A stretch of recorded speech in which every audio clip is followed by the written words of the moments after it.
Hey guys, Empress G here again with another awesome, awesome recipe.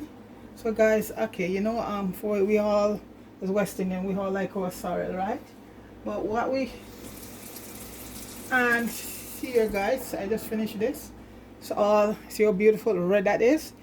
I use dry sorrel, guys. I tried the fresh one, but you would not get, for me, get this result.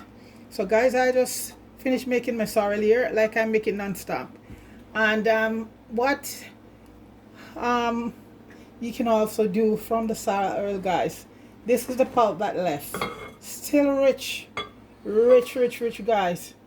And so what I'm gonna do, I've made this for a while, so I don't have a video up there, but I'm gonna make sorrel jam today, guys. Sorrel jam today. This the sorrel the pulp that left over after you get this rich beautiful sorrel. You see that now I'm just gonna mix with some sugar and that's it, because guys, it's flavored everything in it. Right now this is the pulp that left over, guys. Okay, so what I'm gonna do right now, guys, I am gonna be taking out all the aromatics out of it, because when you do your sorrel, you have to have your bay leaf, your cinnamon stick, your star anise, all of that in it to give it flavor. So I need to remove those, because you know what, those already done their job. So I'm just gonna take those out. And guys, to make you one sorrel is so easy, it's not funny. Anytime you finish making your sorrel, and it's not like back in the day, guys, where sorrel is all the big thing on Christmas. No, I have about 12 bottles of sorrel in my fridge right now, and that's all I drink, my sorrel and my sauce up juice and thing like that. Okay, so right now, guys, we're gonna take out all the aromatics, which is, as you can see, the bay leaves and cinnamon is down there, because those will be hard cinnamon stick, and the star anise I think I take out already, guys. And this is what, when you, and ginger, the ginger, my ginger, when I do ginger in my sorrel, I grind it up, so when I put it in the sorrel, it just dissolves, so I don't have to worry. Look out for that. That is just dissolve. And you need, if you're gonna make sorrel, guys, and you don't have ginger in there, don't bother make it. Don't bother make it. Ginger is one of the things that give you sorrel that awesome flavor. Okay, so guys, right now what I'm gonna be doing, I'm gonna be putting this back to the fire. We get over here to my pot on the fire that we're gonna be using. I'm gonna put in the pulps, all of the pulp in the pot, just the pulps. See how rich. And guys, I could boil this up again and get some more sorrel out of it. The dry sorrel, guys, is awesome. It is so awesome. I use 2 cups to about several cup of water, guys, and oh, it's awesome. Oh, here's another piece of bay leaf, cinnamon stick. And make sure you get good cinnamon, guys, when you're doing your thing. Okay, because some of the ones, a lot of them you see in the stores, like imitation stuff. So guys, the stove is on, and I'm gonna add 2 cups of sorrel to that. Okay, and guys, one of the best aromatic in the world, guys. This was around since 1824, and I have to big up the Trini for this. This is originated in Trinidad, and this is Angostura Bitters, guys. No, they are, this is the original here, right? They have it now in many different flavor on Angostura Bitters. So I'm gonna be adding, and guys, believe you me, it costs a few penny here, and it's not every place you gotta hunt and look for it. So Danforth Market, big up yourself. That's where I went and get mine, Angostura Bitters. So guys, I'm gonna be putting a few drops of Angostura Bitters in it. And this is an awesome, about 2 tablespoons or so. And guys, so that's that. And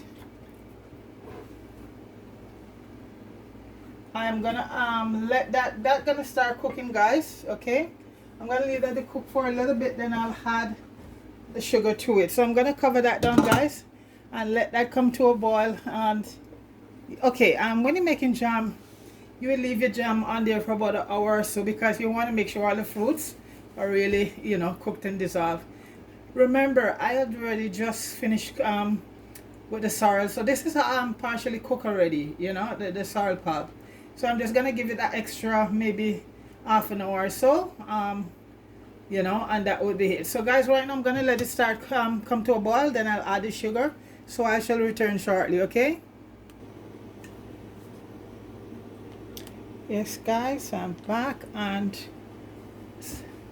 I'm gonna, oh guys, I have so much burn on my hands. I am so clumsy at the stove. I'm a professional cook, but so much burn. I'm gonna add a cup of sugar in there now, guys. So much burn. When you see, when I look on the camera sometime and I saw the pot, I said, oh my god, did I burn myself there? So guys, this is the sugar going in, and right now, so it's just gonna thicken up. And for the Angostura, guys, you could put as, you know, to taste. It doesn't any specific measurement. You can just put into taste. And I'm gonna sort of ease up this should set up my new thing, but put up so at least you could see in the pot what's going on. Okay, so this is gonna cooking down a little bit more. Give it, you know, the sugar is gonna thicken up. Let me see how.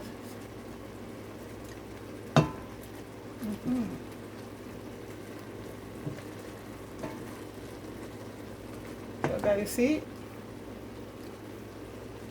and remember, like I said, guys, these were cooked already once we did the sorrel. So right now I'm just letting it get thick up, thick up, thick up, thick up. I'm gonna add a little bit more. Taste it. I'm gonna add a little bit more Angostura bitter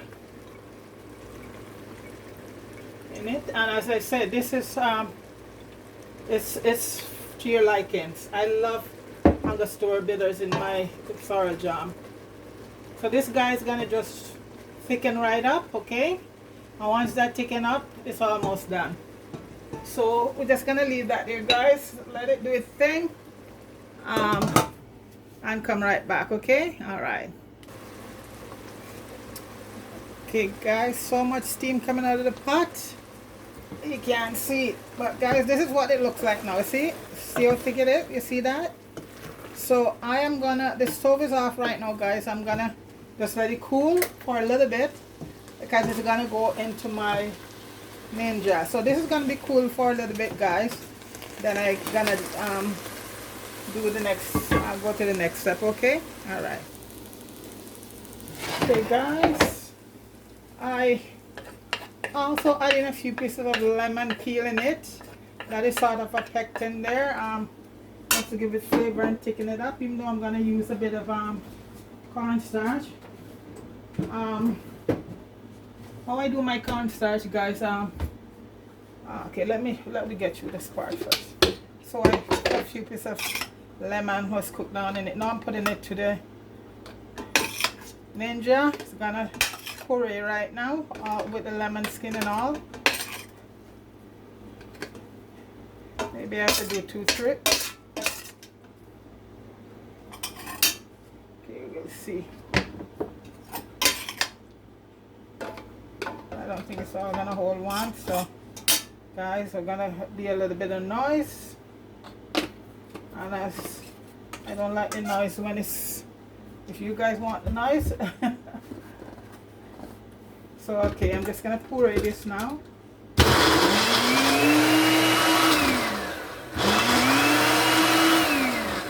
think I also had a little bit of sorrel, guys. It's, see how thick it gets?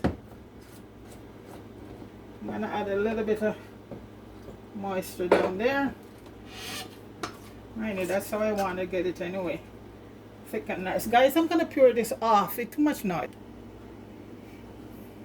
Okay guys, I finished pureeing it, and it's gonna go back in the pot. This is what it looks like.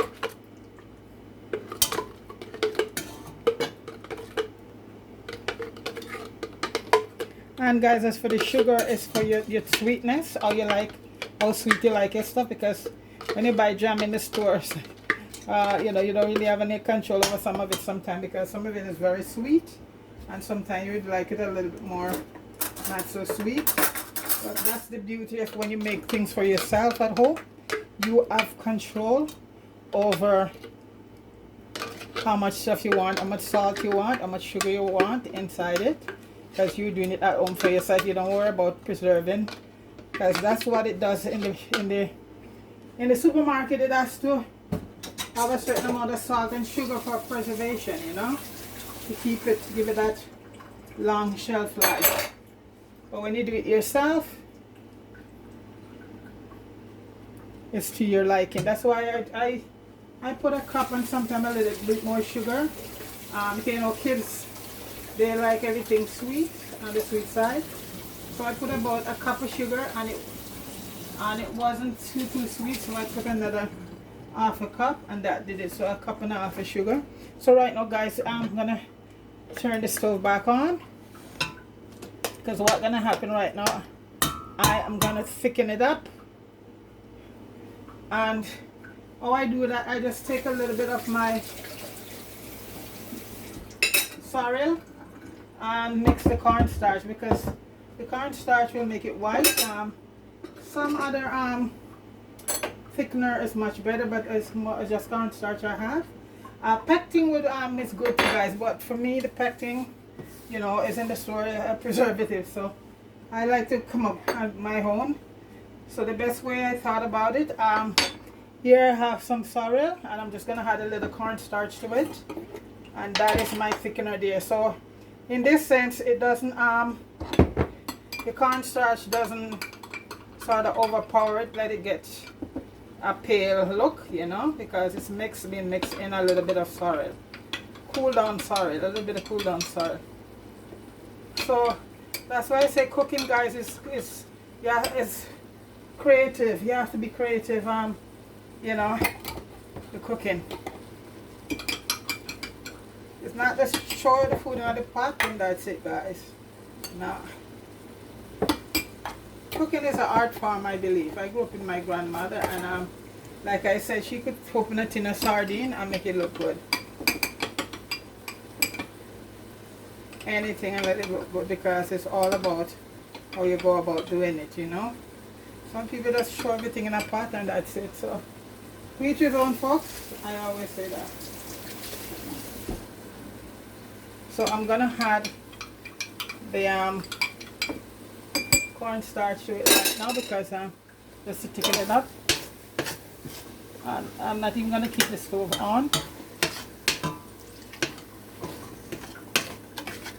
I'm gonna thicken it up, and if you notice the color doesn't change, because I use the sorrel instead of just water.